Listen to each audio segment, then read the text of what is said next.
Great farmers, great nation. No farmers, no food. No food, no nation. Hi guys, welcome to Farmers Moment, your #1 plug when it comes to farming. On your favorite channel, Soul TV. I remain your host, Margaret Edem.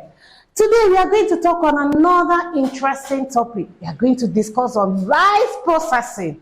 And as usual, I'm not always alone. I have a beautiful damsel with me that is going to take us through on rice processing. Going to give us our ups and downs. She's going to share experiences, and she's going to tell us how to go about rice processing business. Can we meet you, ma? My name is Patient Aviomo. I'm a business person. I deal with rice. Like I usually say, I want to really appreciate you for accepting the call, because I see anything farming business is like a call. It's a lot of people will say it's for special people, so that means you're special. I'm a business person. I deal with rice. Like I usually say, I want to really appreciate you for accepting the call, because I see anything farming business is like a call. It's a lot of people will say it's for special people, so that means you're special to accept the call of farming business. Welcome, welcome. So back to our topic of discussion for today. We are talking on rice processing, and then before we go to the main discussion, can you share your experiences with us? How did you go about the business? How did you get to start the business? How did you get to know about the business? It was not really easy, but to the business, the only thing is the capital and getting things together to make it work out. It's not easy to be a farmer and at the same time be a business person, but with the stress, energy you have behind you, like putting yourself together, make it work out, encourage yourself, make things work out well for you. Like when you want to start the business, you first of all think, okay, if the business will work out or not. But in the other hand, there are some business you put your hand, it will work out, but you will still push. It's a pushing, you don't be consistent, being consistent on what you're doing. Push, most especially this rice. It's not a day job, it's not really easy. We know. From the processing before, milling it, bringing out, make it to be the real rice. You go through a lot. No, we understand, like, when they say goal, a lot of people are looking forward to have goal. The process of goal is not easy. Even I can believe those people working in central bank, those people making money, it is not easy. Nothing is easy. It's just you making yourself available, not just making yourself available, being consistent. Raising a goal, setting a goal for yourself. Like, yes, I want to go into rice business. And I've checked the ups and downs. I know, okay, this is how to go about it. This is what it will entail. Every business, it takes our energy, it requires an energy. So we just need to be consistent. We need to be focused, and we need to especially set our goal so we can achieve it. So what's the rice processing for those people that, okay, rice. Now I eat rice. Well, what's rice processing? Why do you have to process the rice? Well, you need to process it so that you can get the food out of it. First, the processing, let me start from the, having the rice itself, like the raw one. Okay. Yeah. When you get the raw rice, before getting it, you have to farm it. Yeah.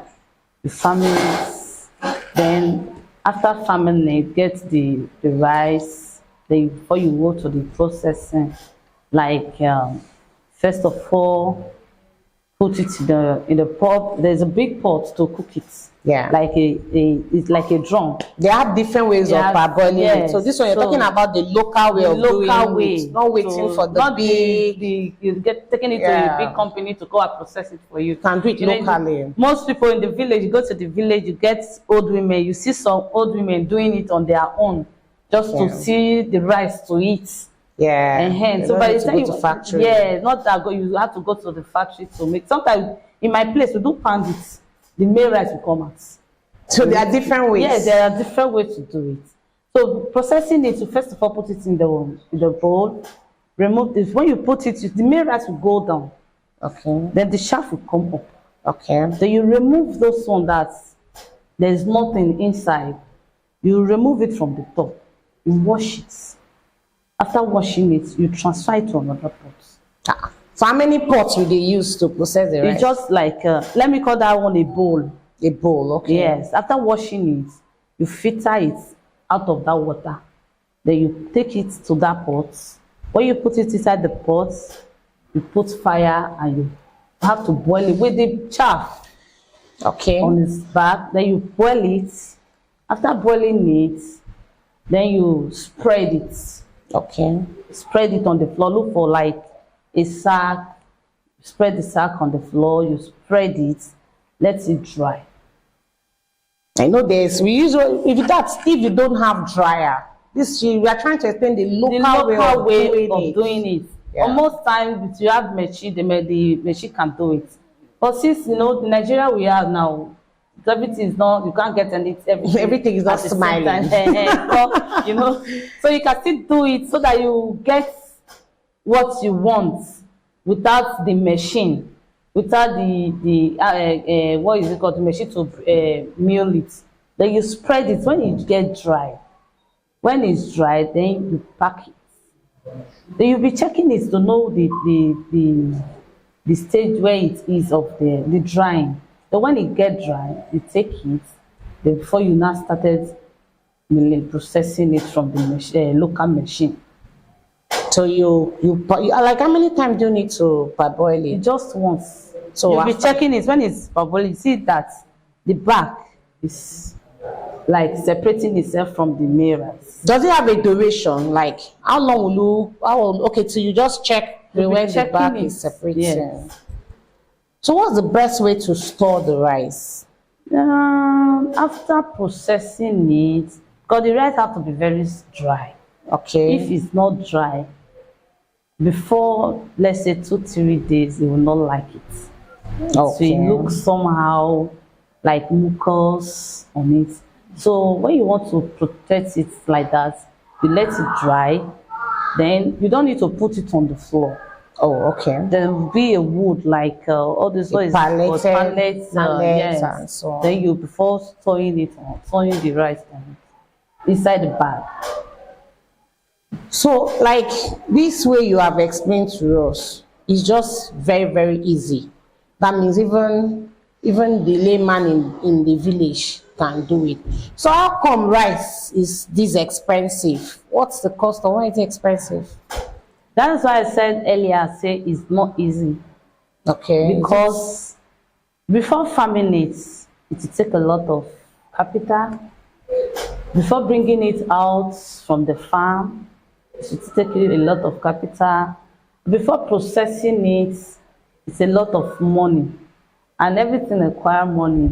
You use money for everything. So that is why I said when you want to start something, you think before going. If your capital is enough for you to go to do it. You have to get those big pots, like a drum. Okay. So if you want to start, you know that you will not just start with a 1 cup. Okay. It's bag by, because let's say you want to start like 100 kg. You get a big pot that can contain like 2-3. 100 kg is like 2 bags. 100 kg is a bag, long bag. It's not like the rice bag. So like you said, we can start with 100 kg. 100 kg is like 2 bags of rice. If I start with that raw one, 100 kg like 5, let's say 500. 100 kg into 5. Like a ton. Yes. Okay, a ton, like you have a ton of raw material. And okay, let me see. I'm trying to let us understand this. If I have one bag, like 100 kg of the raw one before parboiling it, after parboiling it, what am I expecting? Like how many bags of the finished work will come out? That 100 kg, you cannot get that 100 kg at all. Because the chaff will go out. Chaff will go out. So I'm expecting like how many kg? Expecting like that kind, let's say 100 kg, you're expecting like that kind 70. 70. So why I'm throwing this question is, say that the minimum amount we can start this business is like 500,000. 500,000 in a sense that you cannot start with just one bag. That's rice business. Because by the time you buy the raw one, the rough one of 100 kg, and you process it, you parboil it, and all the other finishing and drying, it will then result to 70. And 70 is more like one bag and a half. One bag and a half is how much. So you just put in something that by the time you're done with your finishing, you can come out with like 50 bags or 20 bags. And you're selling it for 60,000. I know rice is going for 60,000 now. 60,000 now. If you're going for 60,000, you can calculate 60 times 20. You know what will come out from it. So say, Mrs. Patient, what did you think like government can do when it comes to help us out? Because we're talking about the high cost of things. As at when you started Fabric, you started with 500,000. And currently you're telling us that you can't even start with 500,000 because of the way things are going. So now, what did you think government can help, to reduce, at least to enhance us in this business? The economics is really hard on us because the transportation matters a lot. So they still eat on logistics. The transportation matters a lot because to bring it down, you must use transport to bring it from the farm to where it's being processed. By the time you calculate all those things, all those transport fare money, your expenses. Let's assume you left Lagos to Benue to get rice. Can you imagine how much it would take you? I heard that from here to Benue now it's about 25,000. So to and fro, even looking at less than 50,000 going and coming. Okay, that 50,000 is inside the business. So you get a place. Your cost. You get a place to stay. Maybe you lodge. It's part of your cost. You see inside the business. So what we really need right now, we need help from the government. They should help us to make this easier for us. Especially when it comes to logistics. Yes, to make it easier for us, because doing the business at my age, and there are some women out there that depend on what their husband will give them or local for you. For me to do this kind of business, to tell you that yes, I'm really Nigerian. Yeah, so hardworking. I'm very hardworking, and I want to be. I want independent. Independent. You have to be dependent. Yes. At least we need help to make this easier for us. The government, if they can come out to help us in their own way, they can. At least when it comes to logistics, if government can empower farmers with trucks that can help them transport their goods from the farm, especially these rice farmers. And where they basically plant farm is in swamps. So there's no way you can build your factory by the farm side. That's no way. Rice is being planted in a swampy environment. So you still need to transport it to a dry land. And it might take you some kilometers to get to a dry land. If you want to do it massively, it has to take you acres of land. And then you have to travel that kilometer to a dry land where you can process it. We really need government to see to it. If they can help us with trucks that will help us move our goods from the farm to the factory. At least it will reduce some, let me use this word, burden. And also, Mrs. Patient, I want you to, what would I have to tell the youth? They are very important to us. Yes, they are, because they have to work up. Actually, the advice for them is to reach there. They can do it. Come out of your comfort zone. They can do it. Make themselves proud that we can do it. Even without the government, even without anybody, we can do it. We can make our country proud. So I believe everything happening in the world, it's for our good, especially for the youth. I want us to take the advantage of the happenings around and then see what we can do. It's like a business is a win-win. Okay, rice is a common thing that everybody eats. There's no how you go into rice farming or rice processing it and then you're like, I didn't make anything out of it. There is no how. Rice is what is highly demanded.